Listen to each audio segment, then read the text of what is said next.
Então, vamos embora lá. Evangelho de Mateus, capítulo 25, do versículo 1 ao 13. O reino dos céus, segundo Jesus aqui, será, pois, semelhante a 10 virgens, que pegaram as suas candeias, as suas lamparinas, e saíram para encontrar-se com o noivo. 5 dessas eram conhecidas como insensatas ou loucas, e 5 eram prudentes, eram sábias.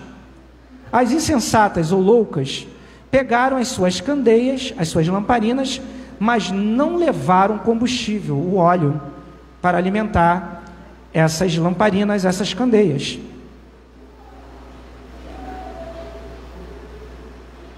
As insensatas. As prudentes, porém, levaram óleo em vasilha junto com as suas candeias. O noivo demorou para chegar, e todas ficaram com sono e adormeceram. À meia-noite, ouviram-se um grito: o noivo se aproxima, saiam para encontrá-lo. Então todas as virgens acordaram e prepararam as suas candeias. As insensatas disseram às prudentes: dá um pouquinho aí do seu óleo, pois o nosso já está se apagando. Elas, as prudentes, responderam: não, negativo, pois pode ser que não haja o suficiente para nós e para vocês. Faz o seguinte, vai e compra o óleo de vocês. E saindo correndo, aquelas que eram as imprudentes foram comprar óleo. Chegou o noivo. As virgens que estavam preparadas entraram com ele para o banquete nupcial, e a porta foi fechada. Mais tarde, depois de um tempo, vieram aquelas que foram comprar o óleo, as insensatas, e bateram na porta: Senhor, Senhor, abram a porta para que entremos. Mas o noivo respondeu: a verdade é que eu não conheço vocês. As noivas que eu conheço já entraram. Versículo 13, Jesus disse: portanto, fiquem alerta, vigiem, porque vocês não sabem o dia e nem a hora que eu irei voltar. Olha só que coisa interessante, gente. Esse texto, glória a Deus, amém? Esse texto é um texto escatológico. O que representa um texto escatológico? É um texto que fala sobre a segunda volta de Jesus. Nós que seguimos o cristianismo, que conhecemos a Bíblia e acreditamos nela, nós cremos que Jesus irá voltar. E ele deu algumas dicas para a gente sobre o seu retorno. Esse retorno é o que nós chamamos de arrebatamento da igreja. Você pode não acreditar, pode ser um negócio meio que surreal para você compreender. Mas está na Bíblia e a gente só tem 2 alternativas: ou a gente acredita, ou a gente não acredita. Se você acredita, esse texto ele transcorre dentro desse raciocínio teológico. Por que eu falei que é dividir em questões históricas e teológicas? Por quê? Porque aqui você está vendo um noivo que tinha 10 virgens. O que significa essas 10 virgens? A virgindade, dentro de uma cultura israelita oriental de 2000 anos atrás, era o nível e o estado de maior pureza que uma mulher poderia alcançar. Por isso que as mulheres buscavam casar virgem. Isso era muito importante para trazer aquele sentido de pureza para um contexto histórico social da época. Por que 10 virgens? Poxa, pastor, o cara casou com um monte de mulher. Vamos entender aqui. As virgens, elas poderiam ser sim a esposa de um mesmo noivo, de um só noivo. Como também elas poderiam ser as virgens que participavam da cerimônia de casamento. Segundo os grandes teólogos, existem essas 2 linhas de pensamento. Independente que essas sejam, uma seja certa, outra não fazer diferente. A ordem dos fatores aqui, de fato, não altera o produto, porque aqui está falando sobre a igreja e sobre o seu noivo, tá? Se você for entender que essas 10 virgens eram as 10 mulheres que faziam um cortejo nupcial até o noivo receber a sua esposa, naquela época não tinha daminha de honra como tem nos dias atuais. Aquele negócio de criança vindo na frente do cortejo nupcial, isso é coisa de agora. Naquela época eram 10 virgens, eram virgens que faziam esse cortejo com as lâmpadas. Elas iluminavam um caminho em que o noivo entrava, em que a noiva entrava para receber o seu noivo. Era como se fosse um corredor. E aí eles pegavam donzelas, né? Pegavam meninas, jovens, virgens, para fazer esse cortejo. E aí, por isso aqui a lamparina, por isso aqui o candelabro, o candeeiro, que era um negócio feito de barro, parecia uma lâmpada do gênio, né? Na frente tinha lá uma estopa feita de lã, e ali no meio eles enchiam de azeite, porque o azeite naquela época era o combustível da sociedade. Só que não é azeite que você conhece hoje não, tá? Aquele fininho, todo lá adulterado, misturado com óleo de soja, não é isso não. Era um azeite tão denso que ele chegava a ser pastoso. Então, a Bíblia fala sobre 10 virgens, pode ser as esposas ou as mulheres do cortejo, não importa. E essas 10 virgens, elas tinham 10 candeeiros, cada um com o azeite dentro. A Bíblia fala que metade delas não levaram a reserva. E aí o que aconteceu? Todas esperaram e adormeceram, porque o noivo demorou muito. E aí, queridos, o azeite queimou, literalmente. Quando na madrugada, à meia-noite, o noivo chegou e anunciaram: eis o noivo, está chegando. Elas começaram a se preparar, e 5 perceberam que não tinha azeite, e já estava apagando, e pediram para as outras: dá um pouquinho, e as outras: não podemos, porque se nós dermos, vamos ficar sem. E aquelas 5 imprudentes correram para comprar. E aí, nessa hora, o noivo chegou. E aquelas 5 que estavam com as suas lamparinas acesas, entraram e a porta do cortejo fechou. E aí depois voltaram as noivas que foram atrás do azeite, bateram na porta, mas o noivo não tinha conhecido, porque quando o noivo chegou, ele só viu aquelas 5. Para ele só existiam aquelas 5. As outras, para ele, não existiam. Jesus, quando voltar, vai ser a mesma coisa, porque ele não te conhece, ele não te viu, você não estava com ele, e agora você quer entrar, a porta vai estar fechada para você. Essa é a mensagem pura, direta, objetiva sobre a volta de Jesus. Mas o que isso tudo significa e se aplica nos nossos dias hoje? Nós já demos algumas dicas aqui. Quem é o noivo representado nessa história? Jesus. Jesus é o noivo representado na história. Quem é a noiva representada nessa história? A igreja, você, eu, independente do sexo, ali. Por que devem ser virgens? Porque devem ser puras.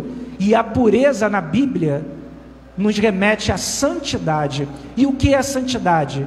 Vida santa, vida com Deus, vida sem prática de pecado, vida segundo os princípios da palavra de Deus. Não é vida religiosa. Eu costumo dizer aqui que religião não leva ninguém para o céu. E eu até brinco e falo: se religião fosse boa, as pessoas não iriam explodir em nome dela. E a gente já viu isso já acontecendo muitas vezes. Religião foi criada por homens, o evangelho foi criado por Cristo. Então ele veio fundar o seu evangelho, anunciar o evangelho da paz e anunciar o arrependimento através do sacrifício que logo depois ele iria se submeter. Então, quando Jesus fala sobre as virgens, ele fala sobre pessoas que vivem vida de santidade. Interessante que aqui fala sobre 10 que viviam isso, né? Porque todas elas eram virgens, e todas elas carregavam azeite. E aí a terceira pergunta que não quer calar: o que representa esse azeite? Se o noivo é Jesus, se a virgem é a igreja, quem é esse azeite? O que representa esse negócio? O Espírito Santo representa o azeite. Olha que coisa interessante, queridos. Eu vou pegar um texto de Moisés, bem antigo, lá do livro do Êxodo, da saída dos hebreus do Egito, lá da época de Ramsés, lá da época do faraó, quando o povo saiu e atravessou o Mar Vermelho e caminhou pelo deserto. Lembra da história? Olha só o que Moisés escreveu, inspirado por Deus. Êxodo 27, versículo 20. Ele fala sobre a função do azeite. Olha só que coisa interessante. Jesus, aproximadamente ano 30 a 32 da era cristã, que foi o período em que ele proferiu essas palavras no Evangelho, mais ou menos aí, tá? Algumas divergências, mas vamos falar entre 30 e 32 da era cristã. Jesus falou algo que Moisés tinha falado 3.000 anos antes de Cristo, aproximadamente também. Olha só, o Que coisa interessante, bota aí. Êxodo 27, 20. Êxodo 27, 20. Conseguiu?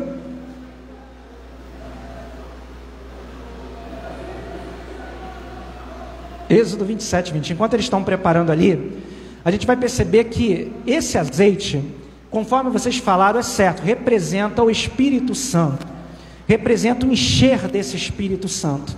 E quando nós estamos cheios, nós não apagamos. Pode vir a pandemia, você vai se proteger sim, você vai usar das medidas protetivas, você vai se guardar, mas você não vai se desesperar, porque mesmo que você se proteja, você precisa ter a consciência que é Deus que te guarda, e você precisa guardar isso no teu coração. Se você estiver cheio do Espírito Santo de Deus, você está sempre aceso. E o que significa estar cheio? Olha o que diz lá o texto para a gente, Êxodo capítulo 27, versículo 20. Diz assim o texto para a gente, ó, Êxodo 27, 20. Êxodo 27, 20. Êxodo 27, 20. Deu tilt no sistema, problemas técnicos. Já era, tá legal, então vou abrir aqui. Tecnologia falhou. Ok, faz parte. Vamos lá. Êxodo capítulo 27, versículo 20. Reinicia aí então o negócio. 27, 20 diz assim, ó: ordene os israelitas que lhe tragam azeite puro de oliva batidas, ou seja, aquele azeite de primeira prensa, aquele pastoso, para iluminação. Beleza. Farás também, não, 27, 20. Travou? Ah tá, travou, beleza. Vou repetir aqui. Ordene aos israelitas que tragam azeite puro de oliva batidas para iluminação, para que as lâmpadas fiquem sempre acesas. Ele traz aqui os elementos simbólicos que Jesus utilizou. Precisa ficar o quê? Sempre acesa. O Espírito Santo de Deus em nossa vida precisa ficar sempre atuante. Nós não podemos nos afastar da presença de Deus, caso contrário, perdemos essa qualidade de sermos cheios do Espírito Santo. Mas como que eu posso ser cheio do Espírito Santo? Existem algumas coisas interessantes que a Bíblia fala para a gente sobre isso. O que seria estar cheio do Espírito Santo? Você não pode deixar de orar, mesmo quando a provação chegar. Você não pode ficar dependente da oração de outros. Você precisa ter a tua própria intimidade com Deus. Lembra da história que Jesus falou? Não tem como pedir emprestado. Espiritualidade, unção, presença de Deus não é compartilhada. Ela pode ser comungada em conjunto, mas ela é individual. Eu estou muito mal aqui, você pode até orar por mim, mas eu não tenho como pegar a tua bênção, está entendendo? Eu não tenho como, vou pegar aqui da minha esposa toda a oração que ela fez na noite, porque eu não orei. Não existe isso. Aquelas virgens imprudentes, aquela igreja imprudente, ela queria pegar da outra que orava, daquela outra que se enchia da presença de Deus, a espiritualidade, para ficar pronta para receber Jesus. Mas isso não funciona. Você não vai para o céu porque tua mãe ora por você. Vai para o céu se você se converter dos seus pecados, através da oração dela. Mas a oração dela não carimba o teu passaporte. Se o teu pai é da igreja, não carimba. Seu pai é pastor, você vai precisar entregar sua vida para Jesus, porque não é porque eu sou pastor que você está com o céu garantido. Muitas pessoas não entendem isso e transformam essa revelação bíblica numa religiosidade, e aí que o negócio fica ruim. Aí nós começamos a formar dentro da igreja religiosos, não cristãos de fato. E a Bíblia nos exorta, irmãos. Não sei se vocês têm percebido, nas últimas lives, na quinta-feira, eu estou falando sobre escatologia. Eu estou falando sobre a volta de Jesus.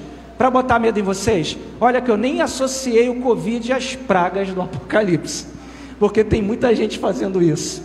Eu não vou ousar fazer isso, porque se eu ousar fazer isso, eu vou botar tudo numa caixinha e botar um rótulo. Não. Eu quero entender que são ensaios, princípios de prelúdio de princípios de dores. Porque quando as coisas começarem a acontecer de fato, irmãos, vocês podem perceber que por mais avançado que nós estejamos tecnologicamente, nós estamos sucumbindo diante de um vírus, que é uma coisa muito séria, não é uma coisa boba não, é uma coisa muito séria. Mas se o homem já foi na Lua e orbita na Terra já há quase 30 anos, e está pensando em ir para Marte, a gente não consegue encontrar uma solução para esse problema, e o mundo praticamente está parando. Uma prova de que nós precisamos de Deus. Nós precisamos de Deus, senão a gente vai pirar, vai entrar, bater pino, entrar em parafuso, porque as pessoas estão acreditando nas suas próprias capacidades intelectuais, científicas, de tratar e de lidar com a vida. E essa pandemia mostrou para a gente, não que é o fim do mundo, tá, gente? Mas mostrou para a gente que a gente não consegue confiar 100% na ciência, mas podemos confiar 100% em Deus. E é um momento de retorno à santidade. A igreja precisa voltar a esse princípio de santidade. Quer ver uma coisa interessante? Se você pegar a história da igreja primitiva, do livro de Atos dos Apóstolos, lá a igreja dos apóstolos, né? Chamamos ela de igreja primitiva. A igreja do ano 60, do ano 50 depois de Cristo, tá? Depois da ressurreição de Cristo, a partir dos apóstolos, eles sempre pregavam que Jesus estava voltando. Você pode pegar, só para vocês terem uma ideia do nível que eles chegaram, não estou falando que a gente vai fazer isso, mas só para vocês terem uma ideia, eles acreditavam tanto que Jesus iria voltar no tempo deles, que eles venderam as suas propriedades e distribuíram dinheiro de igual forma a todos. Era uma comunidade compartilhada, em que eles comungavam e comiam de tudo aquilo que todos comiam. Os mais ricos comiam a mesma comida e os mais pobres também. Eles acreditavam tanto na volta de Jesus, que eles fizeram isso. E as pessoas se arrependiam e se voltavam para Deus e acreditavam no cristianismo através do apelo: Jesus está voltando, entregue sua vida para Ele. Essa mensagem da parábola das 10 virgens era pregada direto, porque esse material estava nas mãos dos apóstolos, e eu tenho certeza que eles pregaram a parábola das 10 virgens, e muitos se converteram através desses manuscritos, porque foram escritos aproximadamente aí 100 anos depois da era cristã, e era um período do auge do crescimento da igreja. Isso daí está na teologia, é só você procurar, você vai ver. A igreja estava junta, tinha tudo em comum no partir do pão, nas orações de casa em casa. O Senhor ia acrescentando à sua igreja aqueles que estavam sendo salvos. Atos capítulo 2, a partir do versículo 42. Uma prova eminente que a Bíblia, ela é um livro perfeito e completo, que endossa tudo isso que nós estamos falando aqui. Queridos, diante dessa palavra, o que resta para a gente hoje? É ficar desesperado por causa da pandemia? Não, é ter cuidado, mas é refletir um pouquinho sobre o sentido da vida, porque nunca sentimos tanto medo da morte, nunca ficamos tão desesperados, nunca tivemos tantos problemas de ordem emocional, psicossomático, nunca desenvolvemos tantas mazelas, problemas de saúde. E isso está alcançando todo mundo, quem é crente e quem não é crente, quem é cristão e quem não é cristão. Não está buscando nacionalidade, não está buscando etnia, classe social, é todo mundo.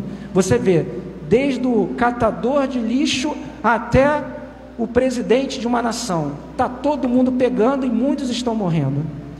Então a gente percebe que o evangelho também é para todos, e assim como esse evangelho pregou para a gente, há 2000 anos atrás, aos nossos antepassados, que a volta de Jesus seria muito clara, e Ele iria voltar quando menos nós esperássemos, esse momento agora é um momento importante para você refletir. Se Ele voltasse agora, você iria para o céu? Você iria entrar na figura representada daquelas 5 virgens, ou você ia bater na porta, pedindo para entrar, e Ele iria falar para você assim: vai para distante de mim, bem distante, porque eu não te conheço. E a Bíblia fala sobre isso em outros momentos. E nós precisamos ficar atentos para essa realidade. São sinais que estão acontecendo. O que a Bíblia fala sobre os sinais da volta de Cristo? Nação se levantando contra nação, reino se levantando contra reino. Tem isso? 1. Fome. 2. Pai se levantando contra filho, filho se levantando contra pai. Tem filho matando pai, pai matando filho? 3. Pestes, mortandade global, incondicional. 4. O que está faltando? Só está faltando o evangelho ser proclamado a todas as nações e reinos. E aí eu vou falar para vocês o que eu disse no início. Lembra que eu falei para vocês que essa pandemia foi uma oportunidade de crescimento da nossa igreja local? Quando nós impulsionamos nossas redes, alcançamos pessoas até de outros países, nessa estrutura tão simples. Nós conseguimos entrar em 2 continentes diferentes, em 3 na verdade, aqui, Europa e lá na América. Olha só que coisa bonita, nossa, orgulho, não. Para vocês terem uma ideia, somos uma pequena, modesta, mas calorosa e espiritual igreja. Conseguimos alcançar isso. Vocês não acham que nesse tempo de pandemia, o mundo se voltou para o digital? Independente da tua classe social e da tua idade, você teve que aprender a usar uma rede social, pelo menos, mais ousadamente, aprendeu e conheceu o mundo da videoconferência. Estão até falando que existe agora uma nova geração. Eles fizeram uma junção, né? Tem a geração YX, né? Agora essa geração pós-pandemia, eles deram mais ou menos esse nome, se não me falha a memória. Eles pegaram o Zoom e fizeram uma brincadeira. Entra na internet, é a geração zungueira, ou Zoom alguma coisa. É o nome dado, é um apelido que deram para essa nova geração. É a geração que... eu até vi essa entrevista na CNN, em que o publicitário estava falando que tinha 26 anos e estava se sentindo um homem das cavernas.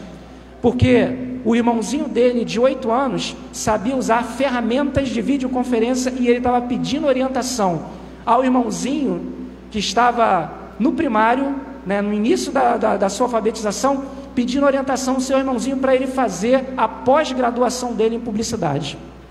Para você ter uma ideia que a tecnologia ela veio para ficar. Eu tenho certeza, irmãos, que esse quarto motivo aqui para a volta de Jesus vai acontecer em pouco tempo, porque a pandemia acelerou a tecnologia. Eu não posso ir agora lá no Afeganistão pregar o evangelho, senão vou ser pendurado e vou ser fuzilado. Eu não posso entrar na Coreia do Norte para falar sobre o amor de Deus. Primeiro que eu não sei falar coreano do Norte. Segundo que se eu entrar lá, eu vou ser morto. Talvez em outras nações eu não chegue nem perto, mas isso que nós estamos fazendo aqui, chega. E todos os povos, nações, reinos e línguas confessarão que Jesus Cristo é o Senhor, e Ele vai voltar. Então prepare-se. Você está tendo a oportunidade de conhecer um pouquinho sobre toda essa dinâmica da volta de Cristo. Se você quiser ver pelas novelas, pelos filmes, passaram vários aí, para você ver sobre Apocalipse, volta de Cristo, e o negócio lá não era sério? O negócio lá era complicado, né? Se eu falar para você que aquilo dali não chega nem perto do que vai acontecer, porque aquilo ali foi apenas uma novela, foi apenas um filme, não pode chegar nem perto do que vai acontecer. Se você tem medo de alguma coisa, multiplique isso por muitas e muitas vezes, vai ser o que você vai sentir, ou pelo menos o que vai parecer, o que você vai sentir se você ficar para trás, se você não for no arrebatamento da igreja. Então, queridos, é um negócio muito sério, e a gente precisa ficar atento em relação a isso. Eu queria terminar essa minha palavra deixando aqui Apocalipse capítulo 22, versículo 20. Voltou aí? Voltou? Bota pra gente. Apocalipse capítulo 22, versículo 20. Se você quer conhecer um pouquinho sobre essa história que eu contei para você, lê o livro de Apocalipse.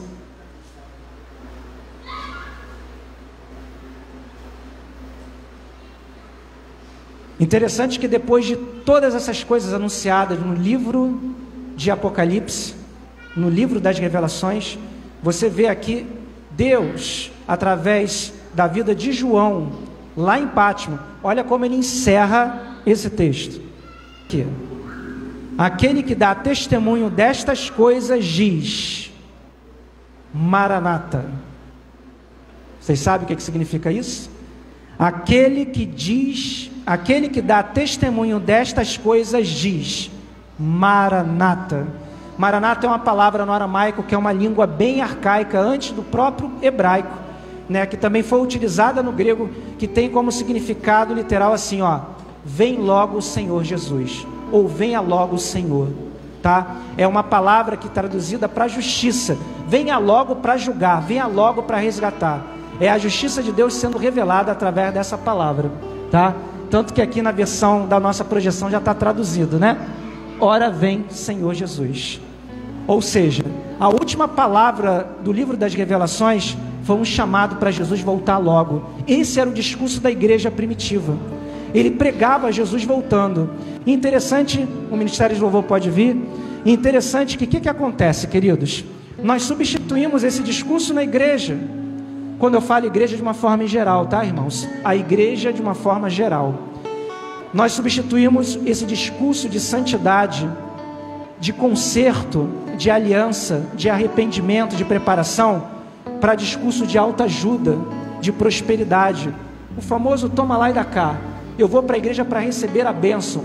Caso contrário, eu não vou para a igreja. Só que o evangelho não é resumido a isso. O evangelho é resumido a compromisso. Você não venha para a igreja para receber nada, e nem estou aqui para te oferecer nada. Interessante que quem conhece a Bíblia vai concordar comigo. Em nenhum momento Jesus, nos 3 anos de ministério terreno dele, ele garantiu alguma coisa. Em nenhum momento ele prometeu nada. A única coisa que Jesus prometeu foi eternidade, salvação. Jesus não veio para ser um grande estadista, um grande revolucionário. Ele não veio para guiar o povo israelita para tomar posse de volta de Jerusalém, destruir o Império Romano, acabar com os opositores, fundar um novo estado, formar uma nação. Não, ele mesmo falou: meu reino não é desse lugar, não pertence a esse mundo. Eu não vim aqui para isso. Tanto que os israelitas queriam Jesus entrando num cavalo alazão. Imagina aquele cavalo branco bonito, entrando como se fosse um grande general, como Davi fez em Jerusalém. Eles esperavam o Messias que entrasse, chutando literalmente a porta, e colocasse o Império Romano e o governador de Roma para fora de Jerusalém. Pelo contrário, Jesus veio em cima de quê, irmãos? Jumentinho, irmão. Ele veio em cima de um animal dos mais humildes. Ele não vem em cima de um cavalo puro sangue, um cavalo árabe. Ele veio em cima de jumentinho, para provar que ele não veio ali para conquistar nações. Ele veio para anunciar o seu evangelho e conquistar reinos para o evangelho. Então, que você medite um pouquinho sobre isso, amém? Que essa noite seja uma noite para você refletir. Será que esse evangelho nunca foi me passado? O que eu pensava de igreja era completamente diferente do que eu estou ouvindo? Sim, porque você só ouviu um lado, talvez um lado mais errado, porque eu também não sou perfeito, mas a gente tenta acertar. Jesus, ele veio para conquistar o teu coração, para fazer você viver um novo estilo de vida, para você ser feliz e ter um sentido. Você acredita nisso? Você confia nisso? Viva intensamente. Eu costumo dizer que o evangelho é um estilo de vida. A gente era muito criticado na faculdade, porque eu fiz uma faculdade que criticava muita fé. E eu falei assim: gente, eu não faço isso não é porque meu pastor manda, não. Eu faço isso porque é o meu estilo de vida. Você não gosta dessa religião? Eu tinha um colega que ele era Hare Krishna. Ele tinha um rabo de cavalo. Eu falei: pô, cara, é o teu estilo de vida. Você anda desse jeito e você vai ser desse jeito. Mas quando você estiver lá no seu ambiente de trabalho, você vai falar a mesma coisa que eu estou aprendendo aqui. Então o meu estilo, o seu estilo, é uma coisa muito pessoal. Eu não bebo, eu não fumo, eu não me prostituo, eu não vivo uma vida desregada de prazeres que não são, vamos dizer assim, lógico para mim. Não é porque minha mulher está vendo ou porque eu sou um pastor, não. Porque eu acredito que isso vai me fazer viver com qualidade. Se eu não fumar, meu pulmão vai estar tranquilo. Se eu não beber, meu fígado vai me agradecer, né? Se eu não adultero, eu vou ter o respeito da minha família e vou viver uma vida feliz. E você é aquele velhinho lá nos meus 100 anos, com a minha velha do meu lado me ajudando. Como eu conheço muita gente que não tem a sua velhinha do lado. Por quê? Viveram uma vida muito louca e aí chegou no final dela, não tem ninguém para cuidar. Nós precisamos entender desta forma. A partir desse momento, vamos entender o verdadeiro sentido do evangelho. Que Deus abençoe você, que você seja tremendamente impactado por essa palavra nessa noite, em nome de Jesus. Amém? Paizinho, muito obrigado. Só temos a agradecer ao Senhor. Muito obrigado pela saúde, Senhor. Muito obrigado porque o Senhor tem nos colocado diante de tantos desafios, mas o Senhor não tem deixado passar por provações que nós não possamos suportar. O Senhor tem dosado até mesmo a dor, o sofrimento em nossas vidas, por muito nos amar. Interessante que nessa semana um grande grupo de cientistas na Europa, através de um relógio nuclear, e isso passou direto na mídia, eles descobriram que o ano de 2020, o tempo ele andou mais rápido, a Terra girou mais rápido, e esse ano de 2021 vai ser o ano com uma superação do tempo no que se diz respeito ao Cronos. Mas sabemos que o Senhor é o Deus do Kairos, e o Senhor abrevia o tempo para que a gente também não venha ficar perdido em meio a tanto caos. Mais uma prova que o Senhor está voltando. O Senhor está abreviando o tempo. Em mais de 50 anos, desde quando foi começado a contar isso, estão mostrando que nunca a Terra girou tão rápida, nunca o tempo foi tão rápido, nunca o mundo passou de forma tão rápida. Está aí muitas coisas que a ciência tem comprovado, que a Tua Palavra tem nos falado, tem se revelado a nós ao longo dos séculos. Mais uma prova para acreditarmos que o Senhor está voltando. Pai querido, que o Senhor abençoe a cada um que ouviu essa palavra, cada um que ouviu, ó Pai, a Tua mensagem, que possamos ir para casa e refletir sobre o verdadeiro sentido da nossa vida. Qual o propósito de existirmos? Existimos apenas para conquistar os nossos desejos pessoais? Existimos apenas para casar? Existimos apenas para ter filhos? Existimos apenas para ser religiosos? Qual o verdadeiro sentido da nossa existência? Segundo a palavra de Deus, para cada um existe um propósito, e para cada propósito existe um chamado. Para cada chamado tem uma missão, e para cada missão tem um propósito de Deus para a nossa vida. Que possamos encontrar nesses princípios o verdadeiro propósito de Deus para as nossas vidas. Muito obrigado, Senhor. Nos despedimos debaixo da Tua proteção, debaixo da Tua graça. Agradecemos ao Senhor por todos que têm pedido oração, seja nas redes sociais, no aplicativo da igreja e agora nesse momento. Que o amor de Deus, o nosso Pai, e que as doces consolações do Espírito Santo de Deus esteja sobre todos que estão aqui e sobre a Igreja de Cristo espalhado por toda a terra, nesse tempo de pandemia, hoje e para todo sempre. E a igreja do Senhor diz: amém? Glória a Deus, louvado seja o nome do Senhor. Amém.